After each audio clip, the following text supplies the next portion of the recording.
Hello guys, so welcome to today's reading explanation.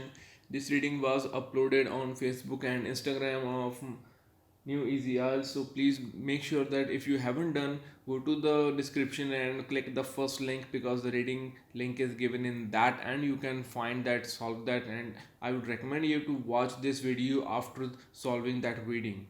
So, first of all, we always read the topic issues affecting the South resident orcas. So, ये जो है ये किसी ऑर्काज के बारे में है और ऑर्काज को यहाँ पर बताया गया है किलर वेल्स के नाम से। उन किलर वेल्स को कुछ इश्यूज जो है वो अफेक्ट कर रहे हैं जो कि साउथ में रह रही हैं। So go to the questions first.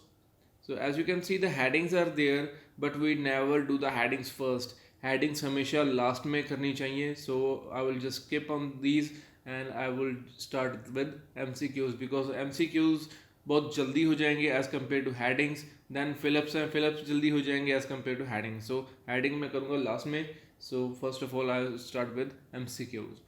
Killer whales or orcas in JKL pods prefer to eat what? उनको क्या खाना पसंद है, प्रेफर वो क्या करती हैं. सो ये हम अभी चेक करेंगे. So go to the first page and start reading. Orcas, also known as killer whales, are opportunistic feeders, which means they will take a variety of different species. J, K and L pods, मतलब हमें question में जो दिया हुआ था जे के and L pods वो हमें वर्ड मिल गए, मतलब आंसर भी यही है. Specific group of orcas found in the region are almost exclusively fish eaters. जो जे के और एल पॉड्स की ऑर्काज हैं वो फिश ईटर्स हैं, वो मछलियाँ ही खाती हैं. Some studies show that up to 90% of their diet is salmon. 90% जो उनकी डाइट है वो सैल्मन है, with Chinook salmon being far and away their favorite. सबसे ज़्यादा उन्हें क्या पसंद है? Chinook salmon. ये Chinook एक काइंड है सैल्मन मछली का, एक वैरायटी लगा लो. सो वो ऑप्शंस देखते हैं कौन कौन से. हैलीबट, हैलीबट मछली नहीं है. Type of salmon, yes. कौन सा वो? Chinook. वैरायटी ऑफ एनिमल्स, नहीं, वो ज़्यादातर फिशेज ही खाती हैं. Fish living at the bottom of the sea, ये हमें दिया नहीं हुआ. So our correct answer is B. Next is some groups of salmon have become extinct because dash. कुछ ग्रुप्स जो है सैल्मन के वो ख़त्म हो चुके हैं क्योंकि डैश. वो क्या है? They have lost places to live, उनके पास रहने को कोई जगह नहीं है. Whales have eaten them, whales ने उन्हें खा लिया है. They don't get good nutrition, उन्हें ज़्यादा बढ़िया न्यूट्रिशन नहीं मिलता. Winters in the area are too cold, जो सर्दियाँ हैं उस एरिया में वो बहुत ही ज़्यादा ठंडी हैं या फिर टेम्परेचर जो है वो बहुत ज़्यादा कम है. So go to the first page and start reading. During the last 50 years, hundreds of wild runs of salmon have become extinct. पिछले 50 साल में सैकड़ों की गिनती में जो सैल्मन है वो एक्सटिंक्ट हो चुकी है due to habitat loss. Habitat loss means उन्हें रहने के लिए कोई जगह नहीं है. And over fishing of wild stocks, और ओवर फिशिंग के कारण उनका जो नंबर है वो बहुत ज़्यादा कम हो गया है. मेन कारण है हैबिटेट लॉस, उनके पास रहने के लिए कोई भी जगह नहीं है. So answer is A. They have lost place. They have lost places to live. Okay, so the fifth answer is B. The sixth answer is A. So now I am into this the Phillips, and we have to write just 3 words, no more than 3 words. So here are the causes. Here are its effects. So let's see what are these. Scientists believe some whales feed dash, and its effect is these whales dive very deep. So go to the page where we left. Many of the extinct salmon.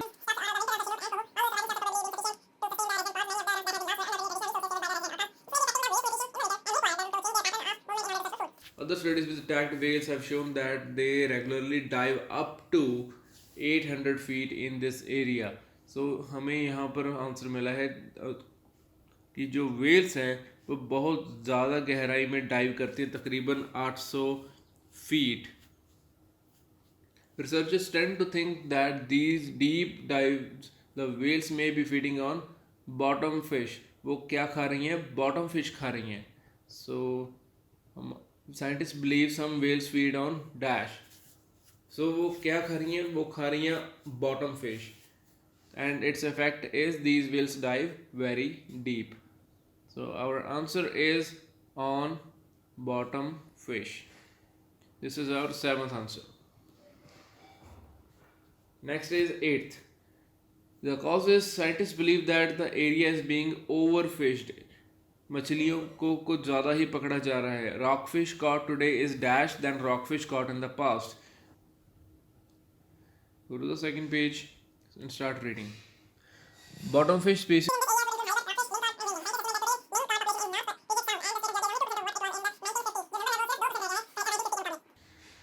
Average size of rock fish. Okay, जो size है rock fish का in the recreational catch has also declined by several inches since the 1970s which is indicative of over fishing. जो rock fish का जो size है वो कई inch जो है वो कम हो चुका है 1970s से, क्योंकि ओवर फिशिंग जो है वो कुछ ज़्यादा ही हो रही है.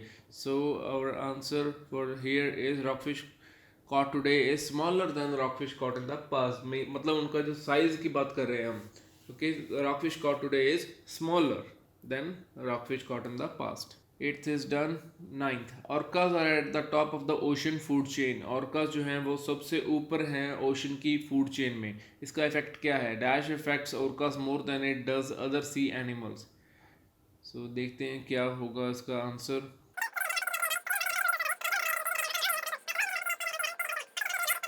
Because orcas are the top predators. Orcas जो है वो सबसे ज़्यादा बड़े प्रेडेटर हैं and are at the top of different several different food chains in the environment. They tend to be more affected by pollutants than other sea creatures. उनके ऊपर pollutants का असर सबसे ज़्यादा होगा बजाय कि किसी और सी क्रिएचर के ऊपर. So our answer is pollution. Pollution affects orcas more than it does other sea animals. Pollutants नहीं आएगा आंसर, because pollutants जो है pollutants ही pollution को cause करते हैं. So our answer is pollution. Next, number 10. Orcas are a dash species और इसका effect है we can use orcas to make society aware of problem of marine pollution. So let's see.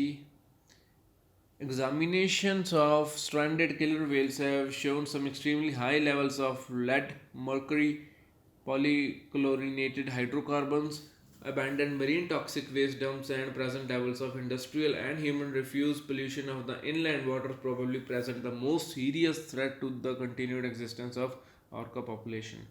Unfortunately, the total remedy to this huge problem would be broad societal changes on many fronts, but because of the fact that orcas are so popular, they may be the best species to use as a focal point in bringing about the many changes that need to be made in order to protect the marine environment as a whole from other toxic poisoning. So orcas इतने ज़्यादा popular हैं और यही एक best species है जिनको use किया जा सकता है एज अ सेंट्रल पॉइंट, और जो कोई भी चेंजेस हैं मरीन एनवायरनमेंट को बचाने के लिए वो ऑर्कास के साथ ही लिए जा सकते हैं. So our answer is orcas are a popular species. Okay, we are done this. Next, people enjoy boating, fishing and whale watching in San Juan island.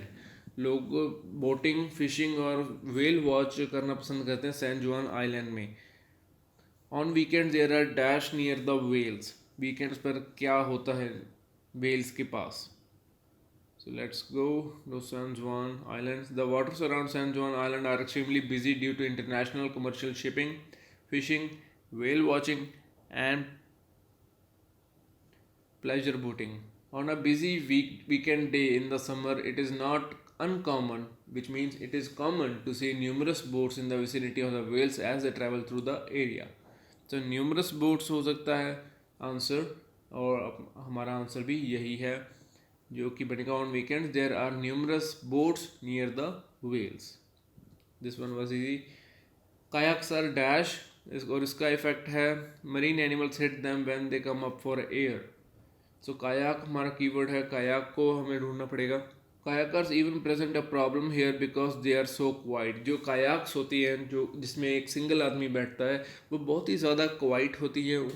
वो शांत होती हैं और इसके बारे में मरीन एनिमल्स को पता नहीं लगता, जो कि हंट कर रहे होते हैं और फीड कर रहे होते हैं सरफेस वाटर के नीचे। सो उन्हें ये नहीं पता होता कि उनके ऊपर कयाक है और वो एक्चुअली उसे हिट कर सकते हैं जब भी वो सरफेस करते हैं या सांस लेने के लिए। So kayaks are quiet. So here is our answer. Kayaks are quiet. A lot of boats keep their motors running और इसका इफेक्ट है whales breathe dash. The third impact is one of the most people don't even think of. When there are numerous boats in the area, especially idling boats, there are a lot of exhaust fumes being spewed out on the surface of water. जब भी बहुत सारी boats होती है किसी भी एक area में, तो चाहे वो स्पेशली जो आइडल बोट्स होती है जो रुकी हुई होती है, उनके जो एग्जॉस्ट होता है वो सरफेस वाटर सरफेस में फेंक दिया जाता है या फिर छोड़ दिया जाता है।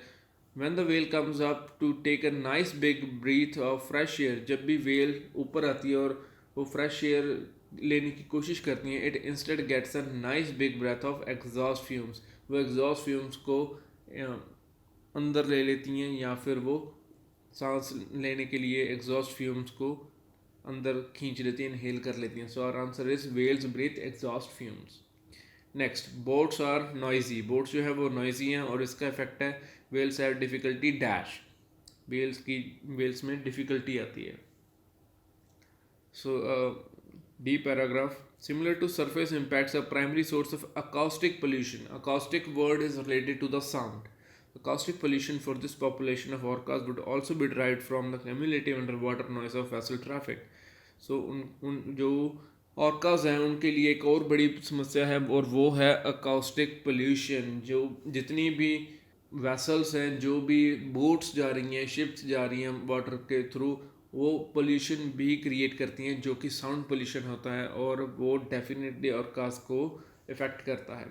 For cetaceans, the underwater sound environment is perhaps the most critical component of their sensory and behavioral lives.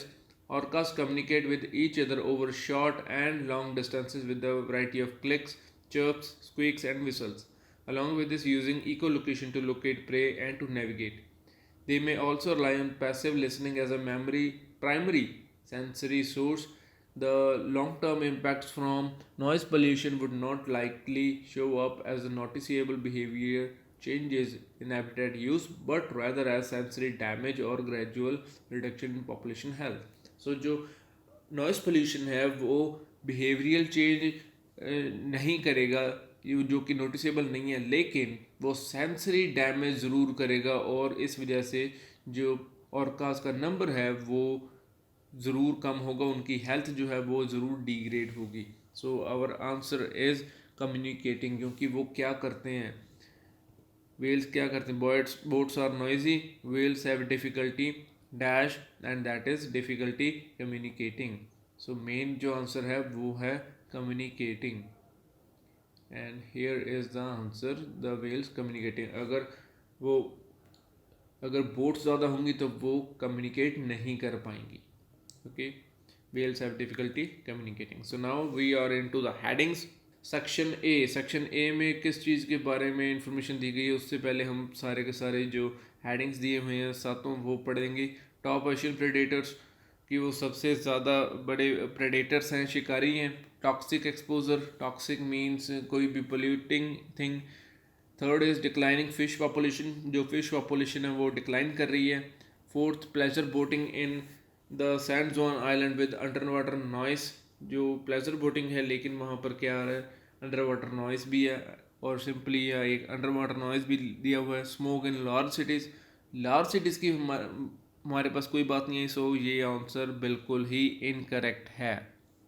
So and the last one is impact of boat traffic.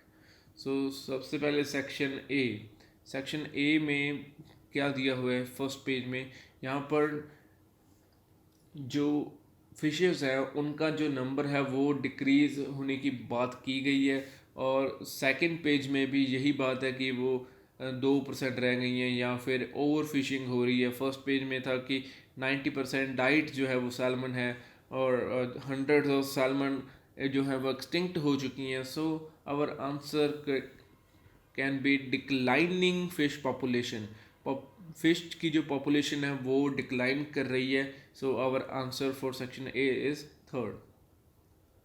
Section B. Section B में हमारे पास toxic substances की बात है जो कि higher concentration में available है, और सारे के सारे सेक्शन बी में पोल्यूशन की बात की गई है कि वो वहाँ पर पॉल्यूटेंट्स आ रहे हैं, extremely high levels of lead और मर्करी है, और वो सीरियस थ्रेट क्रिएट कर रहा है बिकॉज ह्यूमंस जो है वो पोल्यूशन को रिफ्यूज़ कर रहे हैं कि वो हम नहीं करेंगे उसको अमेंड. सो ये सारे के सारा किस चीज़ के ऊपर मेंशन किया है, that is toxic exposure. So our answer for second is second. Section C. So section C में हमारे पास सैन जुआन आइलैंड की बात हुई है, और यहाँ पर सारे के सारे वीकेंड की बात हुई है कि बहुत सारे बोट्स होती हैं जहाँ पर वेल्स आती हैं, और the surfacing and breathing space जो है मरीन बर्ड्स एंड मैमल्स का, उनके ऊपर क्या इफ़ेक्ट पड़ता है ड्यू टू द बोट्स. वो टकराते हैं और एग्जॉस्ट को ब्रीथ करते हैं, और उनके पास ये यहाँ पर हमारे पास बात हुई थी कि एग्जॉस्ट फ्यूम्स के बारे में. सो ये सारे का सारा किस चीज़ के ऊपर डिपेंड करता है या किस चीज़ की ओर इशारा करता है, और वो है impact of boat traffic. So our answer for third is 7. Impact of boat traffic. Boat traffic का उनके ऊपर क्या इफेक्ट पड़ेगा. Section D. सेक्शन डी में मेनली अकाउस्टिक पोल्यूशन की बात हुई है.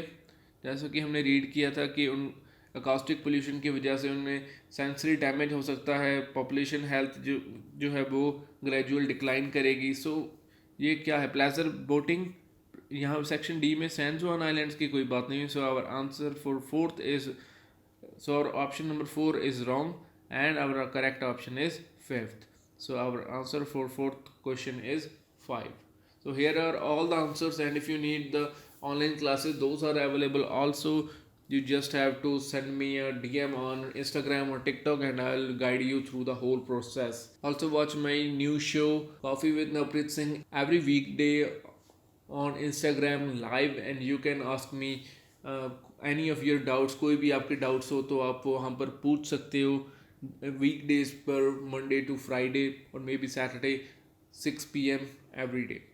Thank you guys for being here. Really appreciate that.